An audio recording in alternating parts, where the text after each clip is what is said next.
¿Es pecado que un cristiano asista a fiestas o conciertos mundanos? ¿Qué dice realmente la Biblia sobre esto? Todo me es lícito, pero no todo conviene. Todo me es lícito, pero no todo edifica. 1 Corintios 10:23. Esta declaración de Pablo no solo nos habla de libertad, sino de responsabilidad espiritual. En un mundo lleno de luces, música y entretenimiento, muchos creyentes se preguntan si participar en eventos seculares compromete su fe o su comunión con Dios. La Escritura no nos da una lista detallada de lugares prohibidos, pero sí nos da principios claros que guían nuestras decisiones. Hoy profundizaremos en este tema tan relevante, analizando si realmente un hijo de Dios puede, sin comprometer su integridad espiritual, asistir a este tipo de eventos. Te mostraremos cómo evaluar cada situación a la luz de la palabra. Te ayudaremos a identificar las señales de advertencia del Espíritu y revelaremos los pasos para tomar decisiones que honren a Dios. ¿Estás listo para entender lo que Dios tiene reservado para ti? Hay lugares que parecen inofensivos. Hay ambientes que a simple vista no dicen nada. Son espacios llenos de música, risas, luces y emociones. Pero detrás de todo ese brillo superficial, muchos creyentes ignoran una verdad que está transformando su vida espiritual sin que se den cuenta. ¿Puede un hijo de Dios sumergirse en ambientes donde Dios no es glorificado y salir ileso espiritualmente? La respuesta no está en una norma religiosa, sino en la profundidad de una relación con el Espíritu Santo. Proverbios 4:23 nos da una advertencia clara. Sobre toda cosa guardada, guarda tu corazón, porque de él mana la vida. Este no es solo un consejo, es una alerta divina. El corazón del creyente, su sensibilidad espiritual, es el blanco principal del enemigo cuando nos exponemos a lugares donde las tinieblas dominan. El entorno no solo influye, transforma. El lugar donde decides estar puede ser una puerta abierta al Espíritu de Dios o una entrada sigilosa para el enfriamiento espiritual. Muchas veces el problema no está en lo evidente. No se trata de que una fiesta o un concierto mundano venga con una etiqueta de pecado. No, el peligro es mucho más sutil. Es el espíritu que opera detrás. Es el ambiente cargado de sensualidad, de exaltación del ego, de idolatría a los placeres temporales. En Efesios 5:11, Pablo nos exhorta con firmeza: y no participéis en las obras infructuosas de las tinieblas, sino más bien reprendedlas. ¿Qué obras hay en esos ambientes donde lo que se glorifica es el cuerpo, el alcohol, el desenfreno, la sensualidad y la rebeldía contra toda forma de santidad? ¿Qué espíritu reina en esos espacios donde no hay lugar para la palabra de Dios, donde todo se enfoca en apagar la conciencia y elevar los deseos más carnales? Jesús fue a muchos lugares, pero nunca se confundió con el espíritu del mundo. Él se sentaba con pecadores, sí, pero no para bailar a su ritmo, sino para transformarles la vida. Muchos justifican su asistencia a fiestas y conciertos mundanos con el argumento de que Jesús también compartía con los pecadores. Pero olvidan algo fundamental. Jesús era la influencia, no el influenciado. Él no iba a adaptarse, sino a confrontar, a sanar, a revelar la verdad. ¿Cuál es tu verdadera intención al asistir a un evento donde la atmósfera entera contradice los valores del reino? ¿Estás allí para brillar como luz o estás apagando tu luz para encajar en la oscuridad? En 1 Corintios 15:33 leemos: no erréis, las malas conversaciones corrompen las buenas costumbres. Pablo aquí no habla solamente de palabras, sino de interacción constante, de convivencia espiritual. El término griego que se traduce como conversaciones implica comunión, atmósfera, sociedad. Cuando un creyente se expone una y otra vez a entornos donde el Espíritu de Dios no es bienvenido, algo dentro de él comienza a cambiar. Al principio siente incomodidad, luego normaliza, después justifica y finalmente se adapta. Esta es una de las estrategias más sutiles del enemigo. No te ataca de frente, te adormece lentamente. Te hace sentir que todo está bien, que no hay problema, que eres maduro, que puedes manejarlo. Pero mientras tanto, tu discernimiento se debilita, tu sensibilidad a la voz de Dios disminuye y tu pasión espiritual se apaga. El Salmo 1 describe con claridad el proceso de contaminación espiritual. Bienaventurado el varón que no anduvo en consejo de malos, ni estuvo en camino de pecadores, ni en silla de escarnecedores se ha sentado. ¿Notas la progresión? Primero andas, luego estás y finalmente te sientas. Eso es lo que ocurre cuando el creyente comienza a frecuentar lugares donde Dios no es el centro. Primero asiste por curiosidad, luego va para no sentirse excluido, después se queda porque no es tan malo y finalmente se convierte en parte del ambiente. Ya no distingue lo santo de lo profano, se convierte en espectador de una vida sin Dios y sin darse cuenta también en participante. Muchos testimonios coinciden en esto.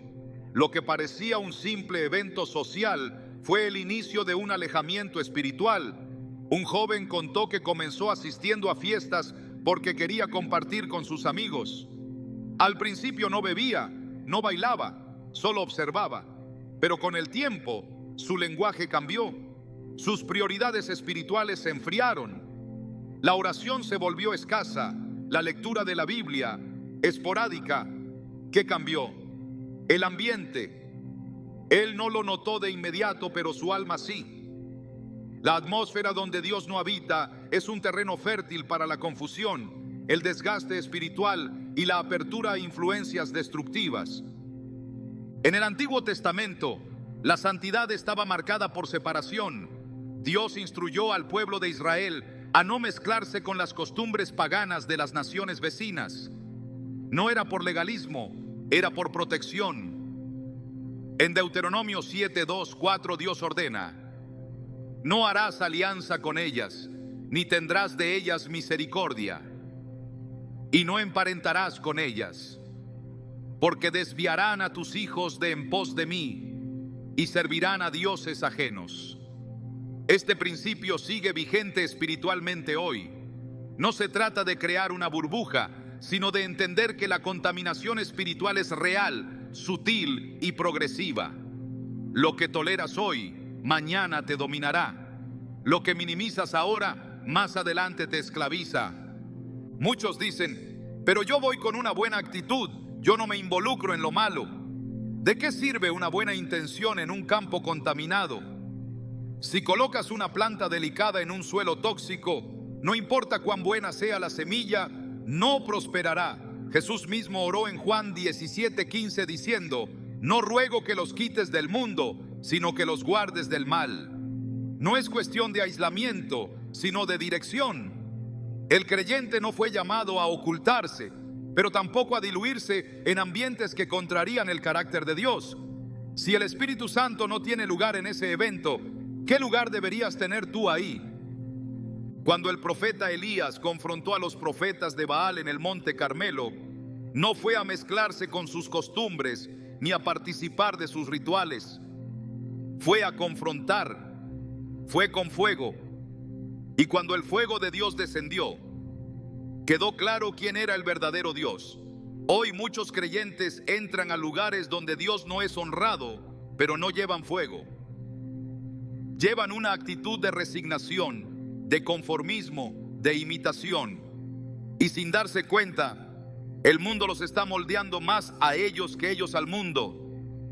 Romanos 12:2 nos da una directiva poderosa: no os conforméis a este siglo, sino transformaos por medio de la renovación de vuestro entendimiento. El problema de muchos no es que estén en el mundo, sino que están siendo moldeados por él. El término conformar viene del griego suschematizo, que implica asumir la forma externa de algo. Cuando te conformas al mundo, adoptas su forma externa, aunque por dentro aún profeses fe. Pero con el tiempo, lo externo termina invadiendo lo interno. No se puede convivir con la oscuridad sin que la luz se vea comprometida. En la historia del pueblo de Israel, cada vez que se mezclaron con costumbres paganas, terminaron alejándose de Dios. El libro de Jueces es un ejemplo trágico de esta dinámica.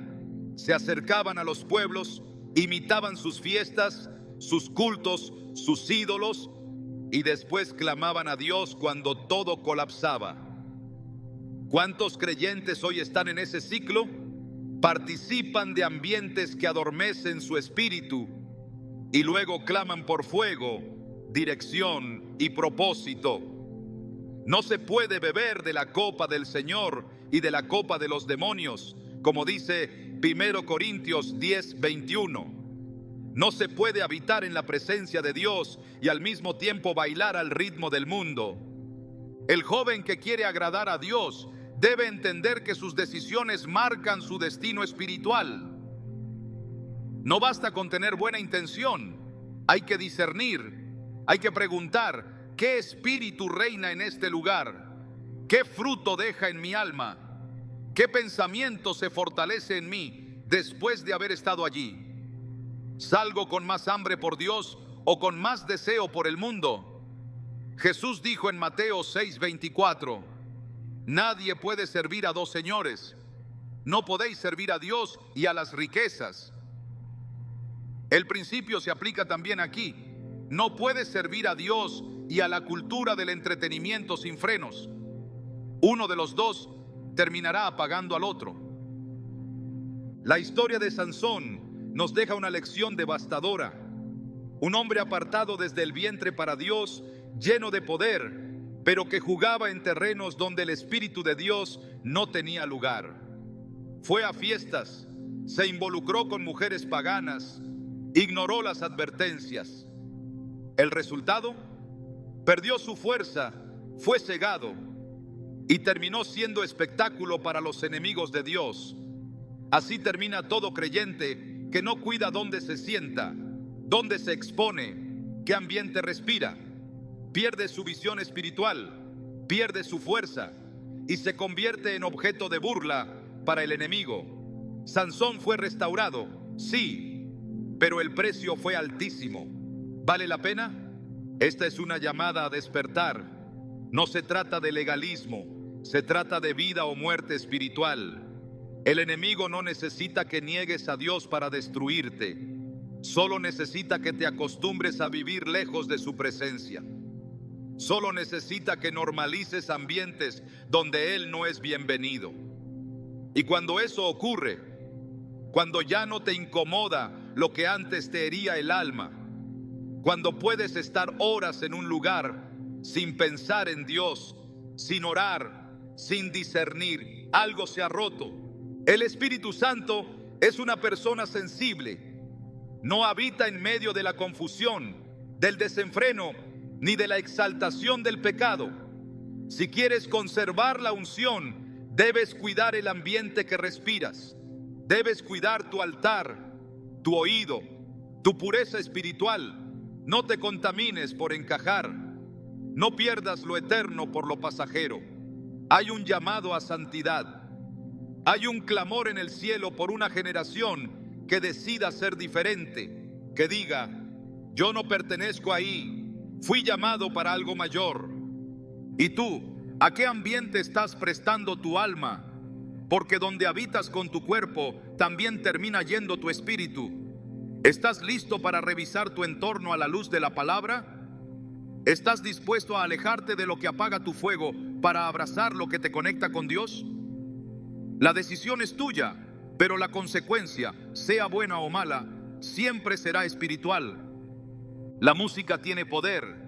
No es solo un acompañamiento para el ambiente, no es solo un fondo sonoro, es una fuerza espiritual. Desde los tiempos antiguos ha sido usada como una herramienta de conexión entre el hombre y el mundo invisible. En el cielo los ángeles cantan, en la tierra los hombres también cantan. Pero no todos los cantos elevan el alma hacia Dios. Algunos, al contrario, abren puertas que contaminan el espíritu. Por eso, preguntarse si un cristiano puede participar de conciertos donde se exalta la carne, el ego y el desenfreno no es una cuestión menor. Es una pregunta que toca directamente el estado del corazón y la dirección del alma. La Escritura lo deja claro: examinadlo todo, retened lo bueno. Primero Tesalonicenses 5:21. ¿Qué estás reteniendo cuando te expones a melodías que no glorifican a Dios, sino que exaltan todo lo contrario? En la Biblia, la música siempre estuvo ligada al mover espiritual. Cuando David tocaba el arpa, el espíritu maligno que atormentaba a Saúl se apartaba de él. Eso nos revela una verdad contundente: la música no es neutral. Tiene una carga, tiene una influencia, tiene un propósito espiritual, ya sea para liberar o para oprimir. En 1 Samuel 16:23 se nos dice: y cuando el espíritu malo de parte de Dios venía sobre Saúl, David tomaba el arpa y tocaba con su mano, y Saúl tenía alivio y estaba mejor, y el espíritu malo se apartaba de él. Si la música tocada por un siervo de Dios puede traer libertad, también existe una música que puede traer ataduras. Satanás lo sabe, y no es casual que uno de sus atributos más antiguos esté ligado precisamente a la música. En Ezequiel 28:13 se hace referencia al rey de Tiro, figura que muchos estudiosos interpretan como un símbolo de Lucifer antes de su caída. El texto dice: en ti había tamboriles y flautas, el día que fuiste creado fueron preparados. La música estaba en su esencia, en su estructura. Cuando fue arrojado del cielo, no perdió ese conocimiento, lo redirigió, y hoy lo usa para dirigir el corazón de las multitudes lejos de Dios, utilizando armonías y letras que capturan la mente, alteran las emociones y debilitan la conciencia espiritual. Un creyente que asiste a conciertos donde se exalta la rebeldía, el hedonismo, el pecado, no está solo asistiendo a un espectáculo, está participando de una atmósfera espiritual donde se transmite un mensaje opuesto a la verdad del Evangelio. Romanos 10:17 nos dice que la fe es por el oír y el oír por la palabra de Dios. Si lo que escuchamos alimenta nuestra fe, también puede alimentarse lo contrario. La fe se edifica con palabra. La duda, la lujuria, la insensibilidad espiritual también se edifica por medio de lo que entra por nuestros oídos.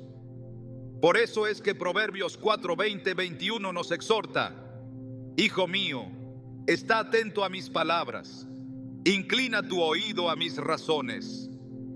No se aparten de tus ojos, guárdalas en medio de tu corazón. El oído es la puerta que prepara el corazón. Algunos argumentan que van a esos conciertos solo por la música, no por el mensaje. Pero las Escrituras nos enseñan que no se puede separar el contenido espiritual del vehículo que lo transporta. En Hechos 16:18, Pablo confronta a una joven que tenía espíritu de adivinación. Ella proclamaba algo aparentemente bueno: estos hombres son siervos del Dios Altísimo, quienes os anuncian el camino de salvación. Pero aunque sus palabras eran correctas, el espíritu que la impulsaba no lo era. Pablo discernió la fuente y la reprendió. Esto enseña que no todo lo que suena bien viene de Dios. La fuente importa, el espíritu detrás importa. Hoy se celebran conciertos con miles de personas alzando las manos, repitiendo letras con fervor, llorando, gritando, dejándose llevar por una experiencia colectiva de entrega emocional. Todo parece auténtico, poderoso, casi sagrado. Pero ¿a quién están adorando? ¿Qué mensaje se está sembrando en sus corazones? ¿Cuál es el espíritu que gobierna ese ambiente? En 2 Corintios 11:14 se nos advierte, y no es maravilla, porque el mismo Satanás se disfraza como ángel de luz. Esto significa que no todo lo que provoca una emoción profunda proviene de Dios. La música tiene la capacidad de imitar la presencia espiritual, pero solo la que procede del cielo edifica y transforma según la voluntad del Padre. El enemigo no necesita que renuncies abiertamente a tu fe. Le basta con que sustituyas lo divino por lo emocional, que reemplaces la adoración con el entretenimiento, que prefieras una experiencia sensorial antes que una comunión espiritual. El verdadero peligro no está en un sonido estridente o en una coreografía provocativa. El verdadero peligro está en el mensaje disfrazado de arte, en el espíritu detrás de la melodía, en la conformidad con letras que contradicen la verdad de la palabra. Isaías 5:20 dice: ay de los que a lo malo dicen bueno y a lo bueno malo, que hacen de la luz tinieblas y de las tinieblas luz. Eso es precisamente lo que sucede cuando un creyente normaliza lo que debería rechazar. Cuando se participa de eventos musicales que exaltan la impureza, el orgullo, el materialismo o la violencia, no se está simplemente siendo parte de una audiencia, se está siendo moldeado, se está dando permiso al alma para absorber un sistema de pensamiento contrario al reino de Dios. Romanos 6:16 lo dice con claridad: ¿no sabéis que si os sometéis a alguien como esclavos para obedecerle, sois esclavos de aquel a quien obedecéis? Al cantar, al vibrar con una letra, al repetirla una y otra vez, incluso sin plena conciencia, se está rindiendo parte del corazón a ese mensaje. En los tiempos de Israel, la música tenía un propósito específico: llevar al pueblo a la adoración, a la guerra espiritual, a la consagración. El Salmo 150 es un ejemplo de esto: alabadle con pandero y danza, alabadle con cuerdas y flautas. Cada instrumento, cada sonido estaba dirigido a exaltar a Dios. No había espacio para el ego ni para la carne. El enfoque era claro: glorificar al Creador. Hoy, sin embargo, la música secular promueve exactamente lo opuesto. Exalta el yo, el cuerpo, el placer inmediato. Todo apunta hacia el hombre, nada hacia Dios. Y cuando un cristiano se expone constantemente a ese tipo de sonido, su espíritu pierde afinación. Ya no discierne entre lo santo y lo profano. Comienza a disfrutar lo que antes le incomodaba. Y cuando el alma se habitúa al ruido del mundo, ya no escucha la voz suave del Espíritu. Filipenses 4:8 nos da una guía clara sobre lo que debe ocupar nuestros pensamientos. Todo lo verdadero, todo lo honesto, todo lo justo, todo lo puro, todo lo amable, si hay virtud alguna, si algo digno de alabanza, en esto pensad. ¿Puede una canción que exalta la infidelidad, la vanidad o el rencor cumplir con este estándar? ¿Puede un concierto donde el nombre de Dios es ausente o burlado contribuir a la santificación del alma? La respuesta es evidente. Hay un principio espiritual inquebrantable: lo que alimentas crece. Lo que escuchas con frecuencia moldea tu pensamiento. Lo que cantas con pasión termina alojándose en tu interior. Por eso en Colosenses 3:16 se nos instruye: la palabra de Cristo more en abundancia en vosotros, enseñándoos y exhortándoos unos a otros en toda sabiduría, cantando con gracia en vuestros corazones al Señor, con salmos e himnos y cánticos espirituales. El propósito de la música en la vida del creyente no es entretener, es edificar. No es excitar la carne, es fortalecer el espíritu. Un cristiano debe preguntarse con honestidad espiritual si aquello que consume como entretenimiento eleva su alma o la arrastra, si le ayuda a amar más a Dios o si por el contrario alimenta pasiones que la palabra nos llama a crucificar. Gálatas 5:24 afirma: pero los que son de Cristo han crucificado la carne con sus pasiones y deseos. No se puede crucificar la carne y al mismo tiempo deleitarse en melodías que la glorifican. No se trata de caer en legalismos ni de medir la santidad por listas de canciones prohibidas. Se trata de discernimiento espiritual. Se trata de sensibilidad al Espíritu Santo, de hacer la pregunta que todo creyente maduro debería hacerse: Esto glorifica a Dios, esto edifica mi alma, esto me acerca o me aleja de la presencia del Señor. Porque si la música que escuchas en una fiesta o concierto no puede ser entonada delante del trono de Dios, entonces tampoco debe ser celebrada por un corazón que ha sido redimido por la sangre de Cristo.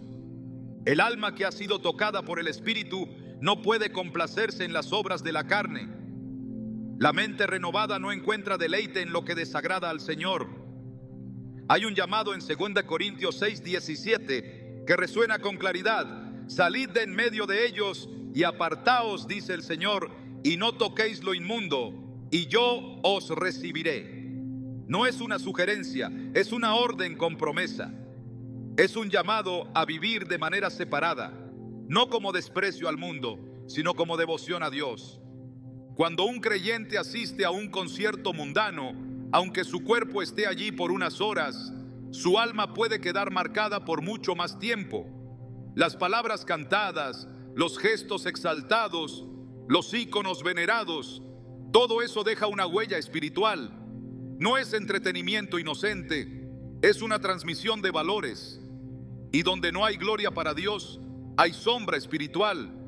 Donde no hay palabra, hay confusión. Donde no hay adoración, hay idolatría.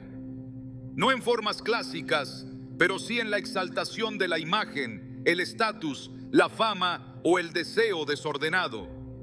El corazón del creyente debe ser guardado con diligencia. Su oído debe estar afinado al cielo. Su deleite debe estar en lo que honra al Señor. La música no es un simple detalle, es un canal poderoso que forma, transforma y dirige. Por eso quien ama a Dios debe ser intencional con lo que escucha, con lo que canta, con lo que celebra. Porque cada nota, cada ritmo, cada letra es una semilla. Y tarde o temprano, lo que se siembra dará fruto. Muchos creyentes han aprendido a hablar de libertad en Cristo, pero pocos entienden su verdadero significado.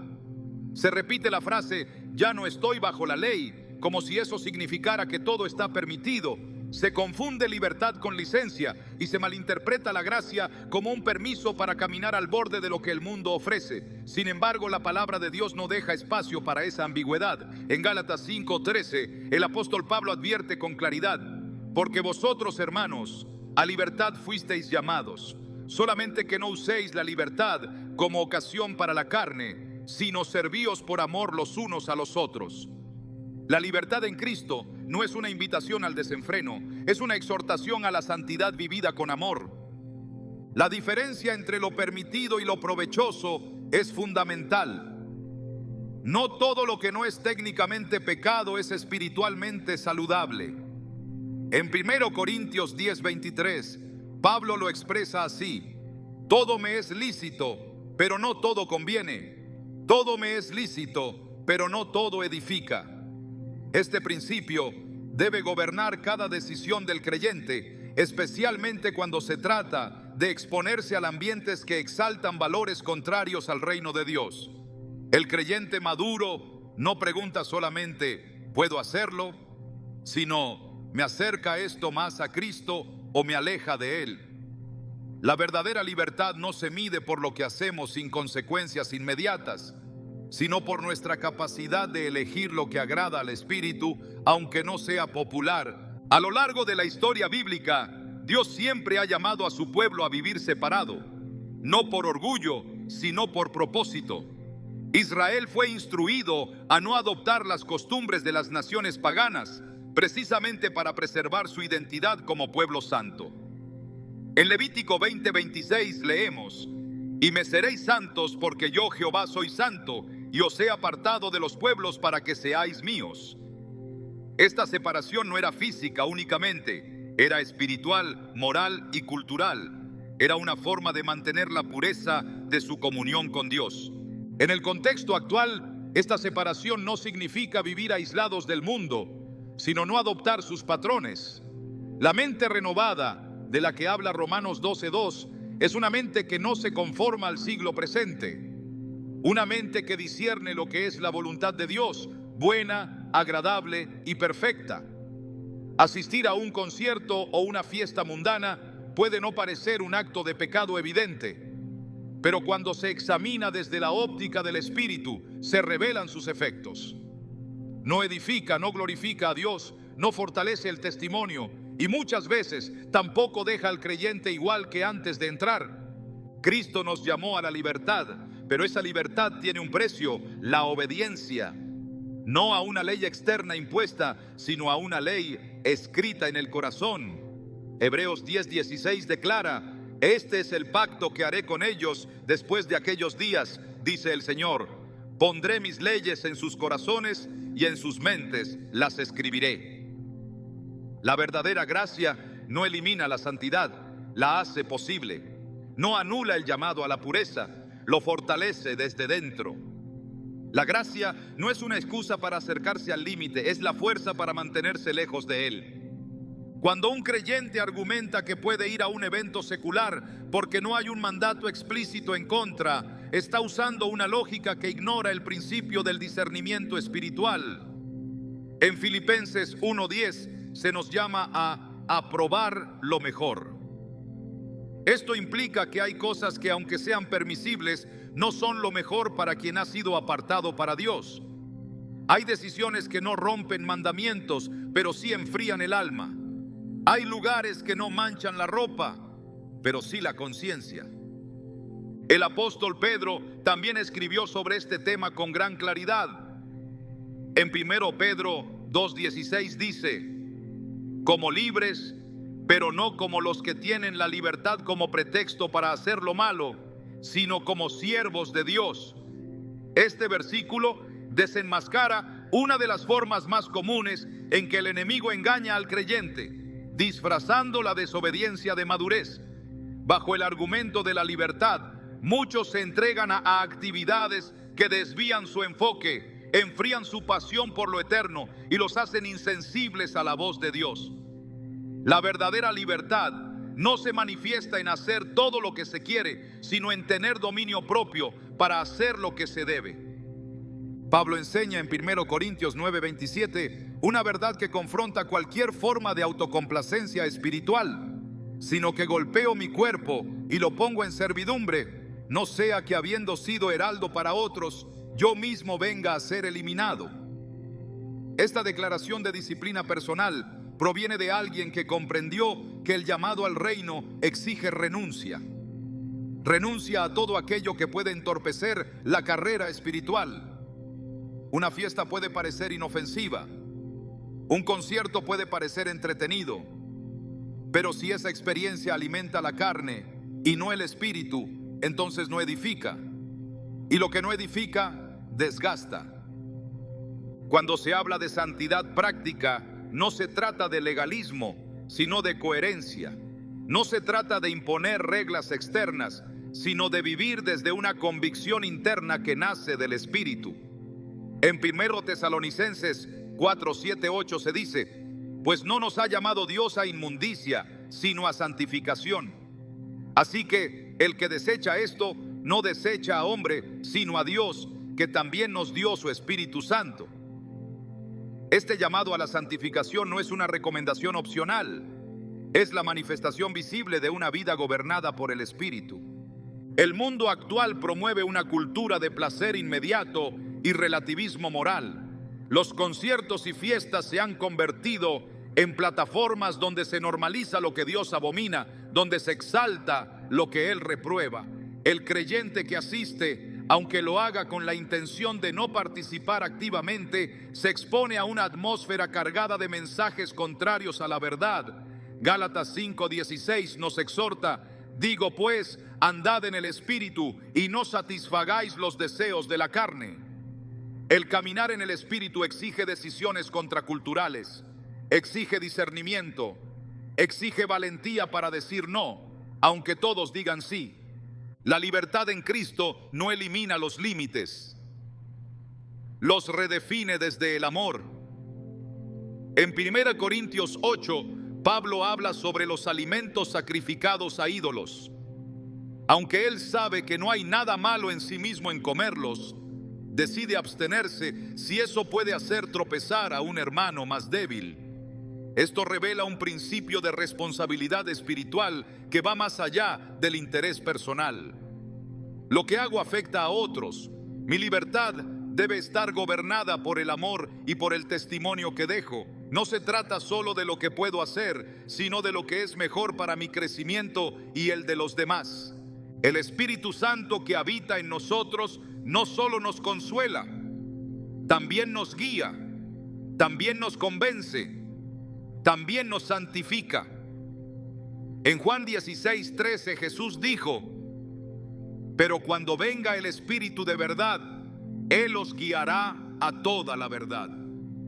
Parte de esa verdad incluye saber cuándo decir no a algo que el mundo promueve, pero que no tiene parte con el reino. La dirección del Espíritu es sutil, pero firme. Nos lleva a escoger lo excelente, lo puro, lo que glorifica a Dios. Una fe madura no busca excusas, busca agradar a Dios. No se pregunta cuán cerca puede estar del límite sin caer, sino cuán lejos puede mantenerse para honrar a quien lo llamó de las tinieblas a su luz admirable.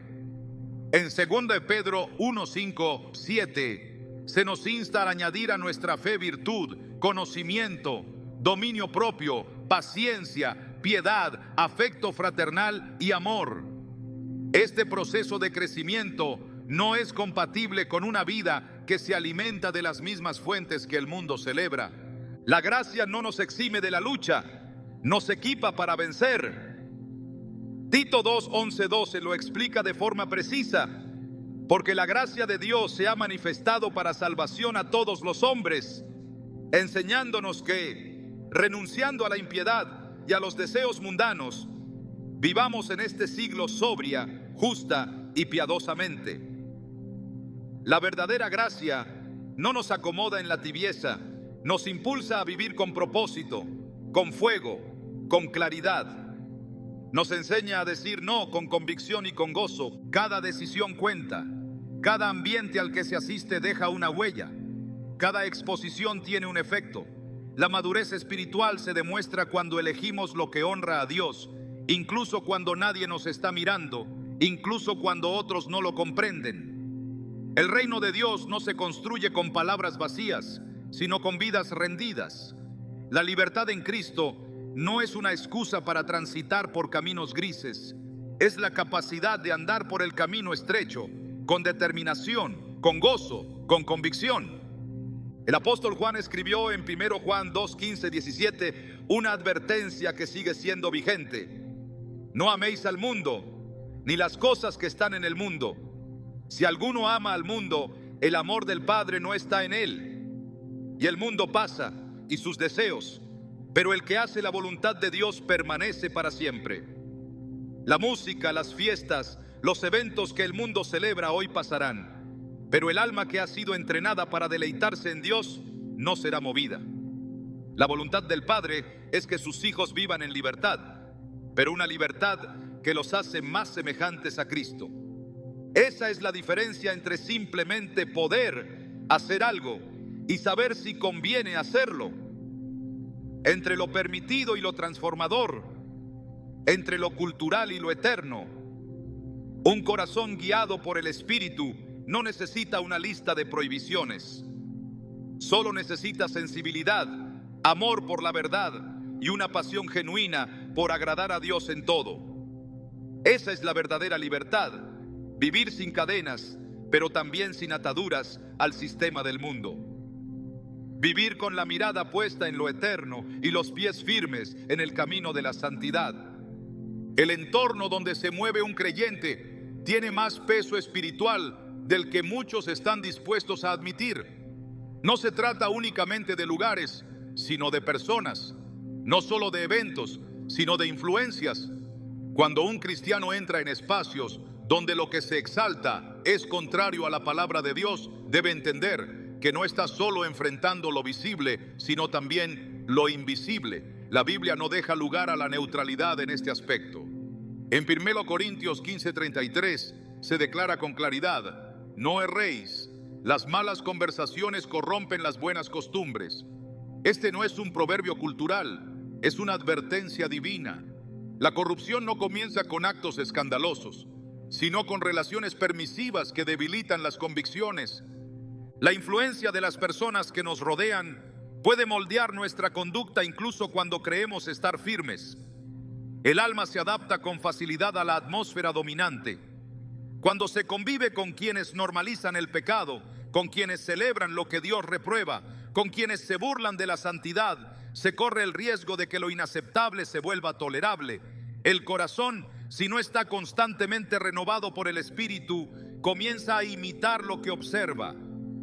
Por eso, el Salmo 1 establece desde el inicio un principio inquebrantable.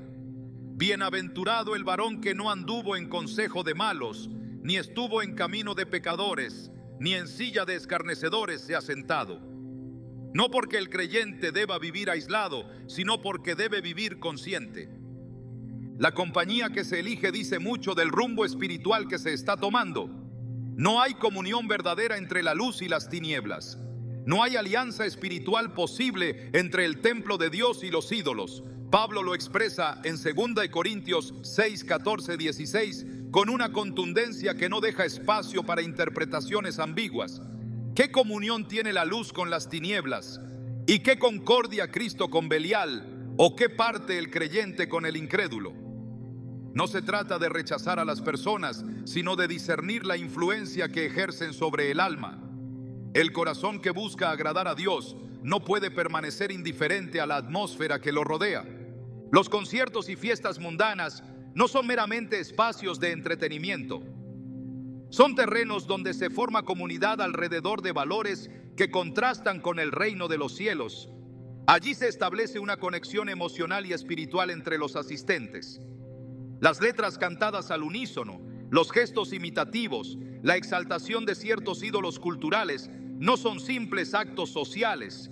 Son expresiones de un sistema de pensamiento y de una espiritualidad ajena a la cruz de Cristo. Participar de esas experiencias junto a quienes no conocen a Dios no es inocuo. El alma no permanece neutral cuando se expone continuamente a lo contrario de lo que ha sido llamado a abrazar. El profeta Amos planteó una pregunta incisiva en Amos 3:3. ¿Andarán dos juntos si no estuvieren de acuerdo? La Escritura responde con su propia lógica espiritual. Para caminar con alguien es necesario compartir una dirección, un destino, una visión. Cuando el cristiano se alinea con amistades cuya vida gira en torno al placer, al ego o al desenfreno, no solo está compartiendo tiempo, está compartiendo dirección. Aunque sus pasos parezcan distintos, tarde o temprano sus caminos se cruzarán más de lo que puede imaginar. Y si no hay discernimiento, terminará caminando en una dirección contraria al propósito que Dios trazó para su vida. El rey Salomón, en toda su sabiduría, dejó en Proverbios una enseñanza que permanece vigente. El que anda con sabios, sabio será, mas el que se junta con necios será quebrantado. Proverbios 13:20. Las amistades no son simplemente relaciones, son fuentes. Alimentan, dirigen, fortalecen o debilitan. Un creyente que se rodea de personas que no tienen temor de Dios, que celebran lo mundano, que desprecian lo santo, difícilmente podrá mantener encendida su llama espiritual, no porque carezca de fe, sino porque el ambiente que lo rodea actúa como un constante apagador del fuego de Dios en su interior. Jesús mismo, siendo el Hijo de Dios, seleccionó cuidadosamente a sus discípulos. Aunque enseñaba a las multitudes, aunque comía con pecadores, su círculo íntimo estaba compuesto por hombres que con todas sus fallas buscaban al Padre. Su comunidad no era perfecta, pero era consagrada. Su cercanía no estaba marcada por la aceptación del pecado, sino por el compromiso con el propósito. Esta dinámica enseña una verdad espiritual. El círculo más cercano de un creyente debe ser un espacio de edificación mutua, no de justificación del pecado. La comunión verdadera no se basa en afinidades superficiales, sino en la unidad del Espíritu. El apóstol Pablo exhorta en Efesios 5, 7, 11: no seáis pues partícipes con ellos, porque en otro tiempo erais tinieblas, mas ahora sois luz en el Señor. Andad como hijos de luz, y no participéis en las obras infructuosas de las tinieblas, sino más bien reprendedlas. El llamado es claro. No basta con no imitar, no basta con resistir en silencio. Hay momentos en que la separación no solo es sabiduría, es obediencia. No por desprecio hacia otros, sino por fidelidad al Señor. No por juicio, sino por integridad. Hay decisiones que no se toman con el ruido de la lógica humana, sino en el silencio del altar. Porque hay relaciones que parecen inofensivas, pero están drenando la fe. Hay compañías que no atacan abiertamente la espiritualidad, pero que la diluyen poco a poco. La pérdida del celo espiritual no ocurre de forma brusca. Comienza con pequeñas concesiones, con palabras tolerantes hacia lo que Dios llama iniquidad, con un "no es para tanto" repetido en conversaciones con quienes no han sido renovados por la palabra. Y sin darse cuenta, el creyente ya no siente lo que antes le incomodaba, ya no rechaza lo que antes le dolía. Ha cambiado de sensibilidad porque ha cambiado de compañía. La Escritura es contundente en su llamado a apartarse de toda forma de impureza. En 2 Timoteo 2:22 se instruye: huye también de las pasiones juveniles y sigue la justicia, la fe, el amor y la paz, con los que de corazón limpio invocan al Señor. La comunidad con la que se camina en la fe es clave para sostener la vida espiritual. No se trata de aislamiento, sino de alineamiento. No se trata de rechazar a las personas, sino de resguardar la influencia. No se trata de creerse superior, sino de permanecer fiel. Cuando el fuego del altar se mantiene encendido, es porque hay leña adecuada y constante. Y cuando la fe se fortalece, es porque el entorno no debilita su estructura. La palabra enseña que el corazón se moldea con aquello que se escucha, se contempla y se comparte. Si el ambiente habitual del creyente está plagado de conversaciones que ridiculizan la fe, de amistades que celebran el pecado, de eventos donde la presencia de Dios no tiene lugar, su vida espiritual sufrirá una pérdida gradual de sensibilidad. Hebreos 3:13 exhorta: antes exhortaos los unos a los otros cada día, entre tanto que se dice hoy, para que ninguno de vosotros se endurezca por el engaño del pecado. Cuando el consejo que se recibe ya no proviene de la palabra, cuando el ánimo que se comparte ya no apunta a la edificación, cuando la voz más escuchada no es la del Espíritu, entonces el corazón empieza a endurecerse. El cristiano ha sido llamado a ser influencia, no a ser influenciado, a cambiar el ambiente, no a fusionarse con él, a permanecer en la verdad, aunque todos a su alrededor la ignoren. En Mateo 5:14-16, Jesús declara: vosotros sois la luz del mundo.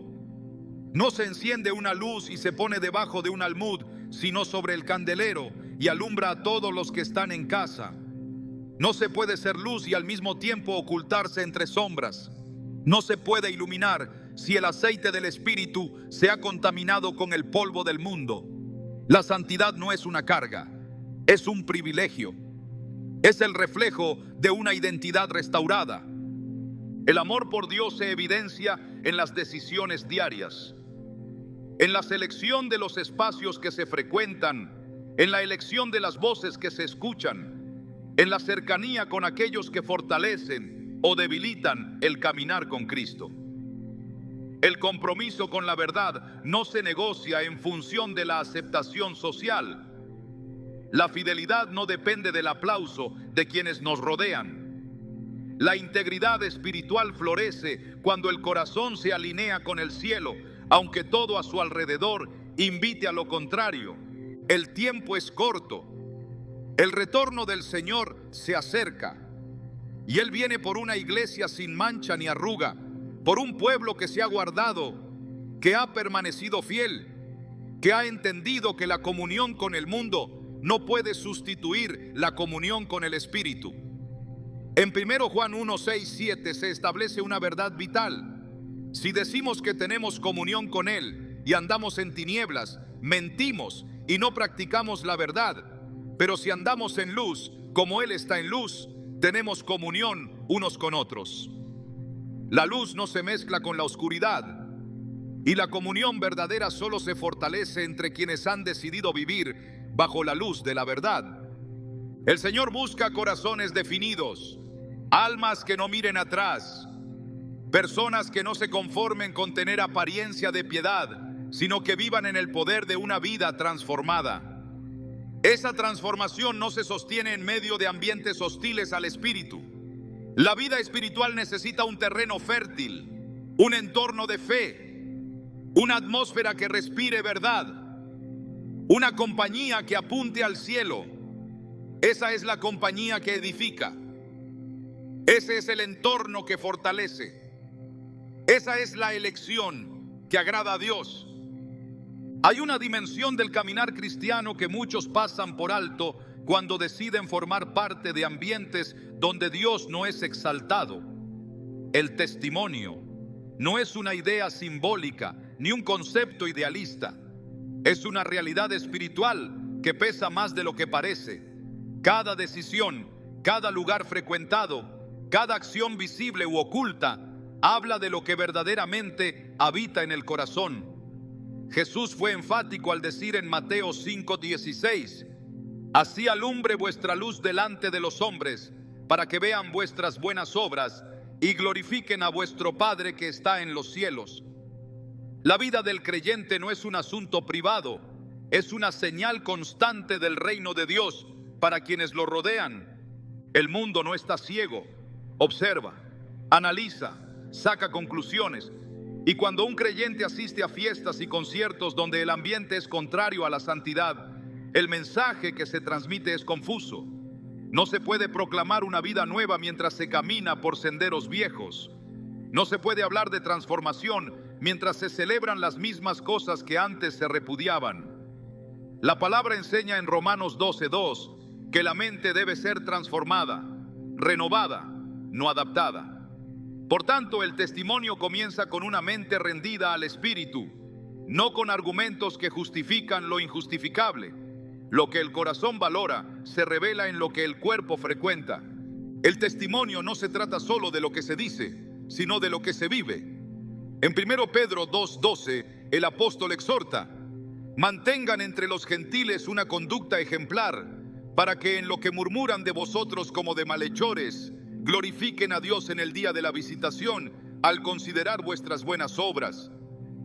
El comportamiento del creyente es su carta de presentación, es su reflejo del carácter de Cristo. No basta con declarar fe, es necesario reflejarla en actos. Asistir a un evento donde se glorifica lo opuesto a Dios no es simplemente una elección cultural, es una declaración espiritual. La coherencia es uno de los valores más poderosos que puede tener un discípulo de Cristo. Cuando el interior y el exterior están en armonía, el testimonio se vuelve inquebrantable. Pero cuando se afirma una cosa y se practica otra, el testimonio se vuelve inconsistente.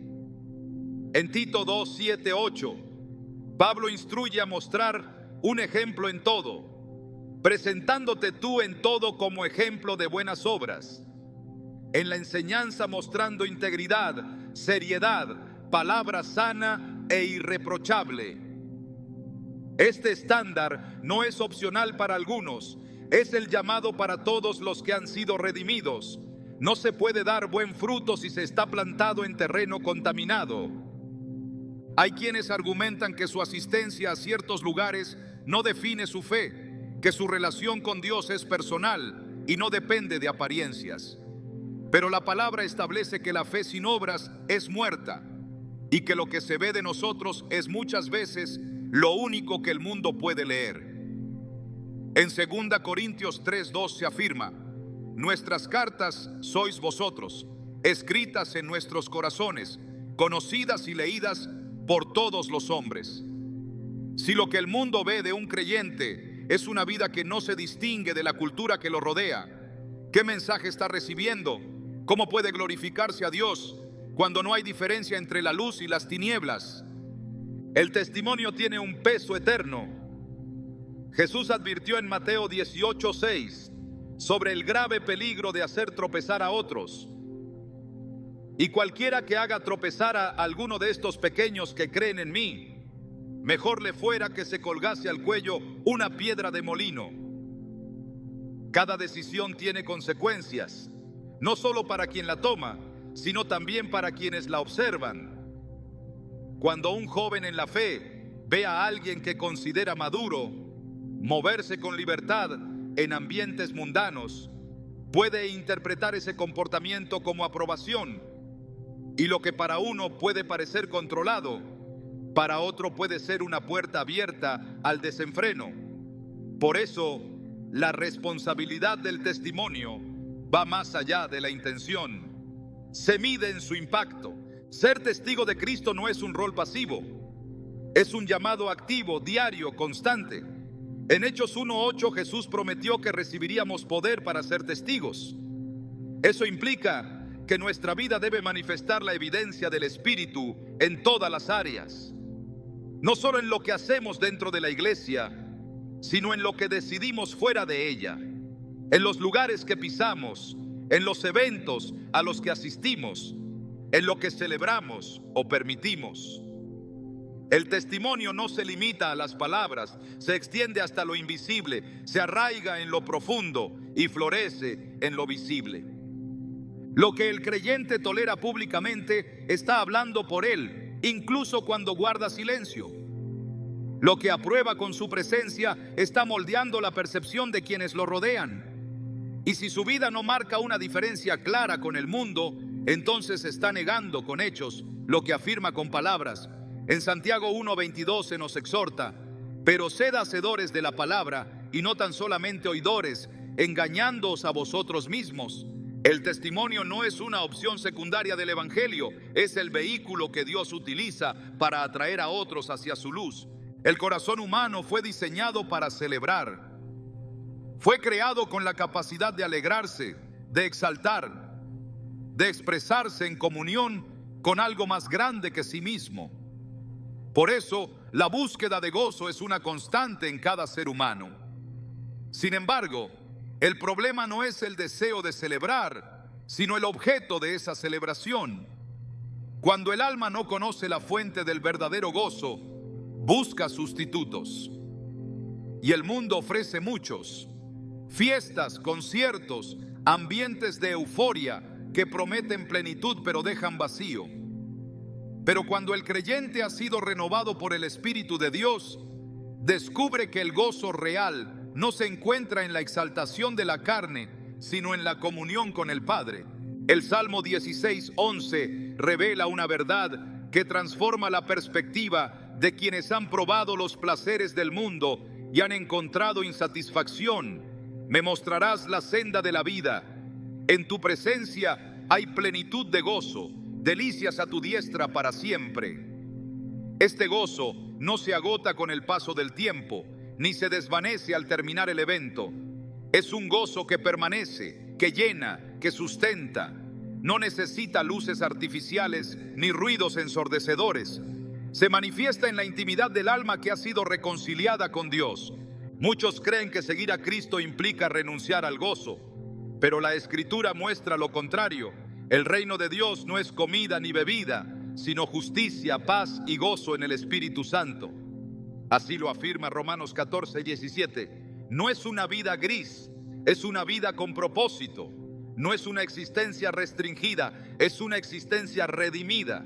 El gozo del mundo depende de las circunstancias. El gozo del Señor trasciende las circunstancias. Es una fortaleza, como lo declara Nehemías 8:10. El gozo del Señor es vuestra fuerza. Este gozo es espiritual, profundo, y marca una diferencia radical en la forma en que el creyente celebra. El problema de las fiestas y conciertos mundanos no es que ofrezcan alegría, es que lo hacen a costa de principios que deshonran a Dios. La música puede levantar el ánimo, pero si las letras exaltan el pecado, corrompen. El ambiente puede emocionar, pero si está gobernado por el desenfreno, desvía. En cambio, las celebraciones que nacen del Espíritu glorifican a Dios, fortalecen al alma y unen al cuerpo de Cristo. En Hechos 2, después de recibir al Espíritu Santo, los discípulos no se dispersaron en entretenimiento mundano.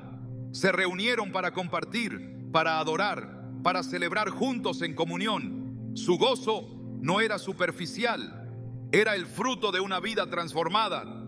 Jesús habló muchas veces del gozo. En Juan 15:11 dijo: estas cosas os he hablado para que mi gozo esté en vosotros y vuestro gozo sea completo.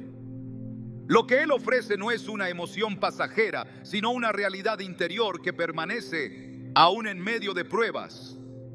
Este gozo es fruto del Espíritu, según Gálatas 5:22. No es fabricado, es producido por una vida que ha sido rendida a Dios, que ha sido purificada y que ahora encuentra deleite en lo eterno. Mientras el mundo celebra lo efímero, el creyente celebra lo eterno. Mientras el mundo se regocija en lo visible, el creyente se alegra en lo invisible. La adoración, la oración, la comunión con otros creyentes, las reuniones donde la presencia de Dios se manifiesta con libertad y poder, son el escenario de una alegría que no necesita ser estimulada artificialmente. Es real, es santa, es edificante. En los salmos, la alabanza es constante. El pueblo de Dios celebra no solo por lo que recibe, sino por quien Dios es. En el Salmo 100 se nos invita: servid a Jehová con alegría, venid ante su presencia con regocijo. Este tipo de celebración no destruye el alma, la renueva, no apaga el espíritu, lo enciende. Cuando un creyente entiende esto, ya no ve la vida con Dios como una carga, sino como una liberación. Ya no necesita buscar gozo en lugares donde la presencia de Dios no habita, porque ha encontrado una fuente que no se agota. Isaías 12:3 lo describe así: sacaréis con gozo aguas de las fuentes de la salvación. La salvación no es solo un escape del juicio, es una fuente continua de gozo. Es una nueva vida, con nuevos afectos, con nuevas prioridades. Lo que se vive en una reunión de adoración genuina, lo que se experimenta en el secreto de la oración ferviente, lo que ocurre cuando el corazón se quebranta ante la presencia de Dios, no puede ser comparado con ningún concierto mundano. Porque lo que proviene del Espíritu no deja resaca, deja paz, no deja vacío, deja plenitud, no confunde, aclara, no desgasta, fortalece. El gozo verdadero no necesita esconderse en la oscuridad de la noche ni justificarse con frases culturales. El gozo del Señor se manifiesta con libertad, con pureza, con verdad. Es el resultado de una vida que ha sido redimida por la sangre de Cristo y que ha encontrado su deleite en Él. Este gozo no necesita ser defendido. Se nota, se irradia, se contagia. El llamado de Dios no es simplemente a evitar lugares, sino a habitar en su plenitud. No es una vida de renuncias vacías, sino de elecciones conscientes que reflejan una identidad restaurada. La verdadera pregunta no es si puedes ir a fiestas o conciertos mundanos, sino si tu alma anhela algo mayor que lo que el mundo puede ofrecer. La Biblia no traza límites para reprimirte, sino para preservarte, porque cuando entiendes quién eres en Cristo, también entiendes que no perteneces a todo lugar. Efesios 2:6 declara que hemos sido sentados con Él en lugares celestiales. Esa es tu posición. Y desde ahí todo cambia. Las invitaciones del mundo ya no deslumbran, porque tu corazón ha probado la eternidad. La pregunta ahora es: ¿quieres vivir como quien ha sido llamado a lo eterno, o seguir caminando como si tu alma todavía estuviera buscando pertenencia en lo temporal? Hoy no estás decidiendo entre entretenimiento y aburrimiento. Estás decidiendo entre distracción y propósito, entre ser moldeado por la cultura o ser lleno por la gloria. ¿Estás listo para vivir con la convicción de que has sido separado, no para perder, sino para poseer lo que no se puede perder? Esa es la vida a la que fuiste llamado.